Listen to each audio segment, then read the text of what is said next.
Hello guys, I am Sunil Jangid. मैं फिर से एक नए यूट्यूब चैनल में आपका हार्दिक स्वागत करता हूं। अब देखिए, हम वैलेंसी के बारे में पढ़ रहे थे पिछले वीडियो में। जैसे मैंने आपको बताया था कि वैलेंसी के हमने एटॉमिक नंबर फाइंड किए थे बाय ट्रिक, जो आपके सामने लिखा हुआ है। आज हम वैलेंसी फाइंड करते हैं। वैलेंसी फाइंड करने से पहले हमें सेल्स के बारे में पता होना चाहिए। देखिए, कोई भी एटम होता है और एटम के आउटर पार्ट जब आप देखोगे तो इसके बाहर परसेंट होते हैं सेल्स। और इस सेल्स को हम क्या होता है कि नंबर देते हैं। जैसे ये जो न्यूक्लियस होता है, ये जो मिडल में होता है, ये आप सभी को पता होता है, ये होता है न्यूक्लियस। इसको बोला जाता है न्यूक्लियस। ये होता है आपका न्यूक्लियस। इसके पास वाला सेल के होता है, ये होता है एल। ये एम सेल होता है, ये एन सेल होता है।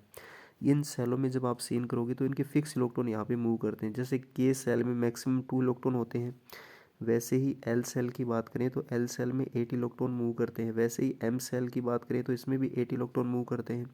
और एन सेल की बात करें तो इसमें 18 इलेक्ट्रॉन मूव करते हैं। ऐसे हमें वैलेंसी निकालनी है। जैसे मुझे मैग्नीशियम एक एटम लिया, इसकी वैलेंसी हमें फाइंड आउट करनी है।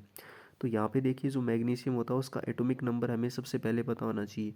तो मैग्नीशियम का जो एटॉमिक नंबर होता है वो होता है आपका 12, जैसे मैंने पहले बताया था। तो मैग्नीशियम इक्वल टू कितना हो गया, 12। अब यहाँ से हम सीन करेंगे। अब हम मान के चल रहे हैं कि हमारे पास जो टोटल इलेक्ट्रॉन है, जो हमारे पास टोटल इलेक्ट्रॉन है, वो जो टोटल इलेक्ट्रॉन होते हैं वो कितने हो गए, 12 हो गए।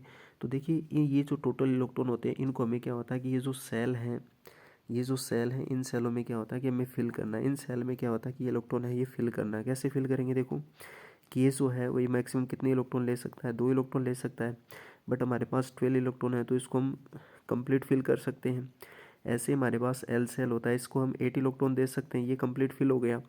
अब देखिए एम सेल में हमारे पास कितने इलेक्ट्रॉन रह गए, 2 इलेक्ट्रॉन रह गए।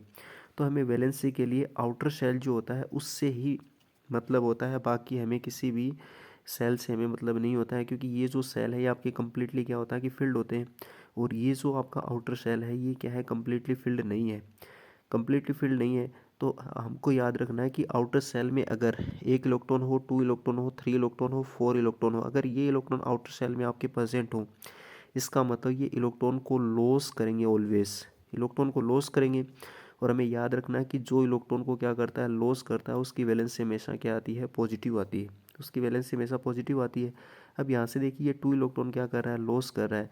तो हमें पता हो गया कि जो मैग्नीशियम था उसकी वैलेंसी कितनी आ गई, +2 आ गई। ऐसे ही आपको सभी जो एलिमेंट्स होते हैं उसकी वैलेंसी क्या कर लेनी है, फाइंड आउट कर लेनी है।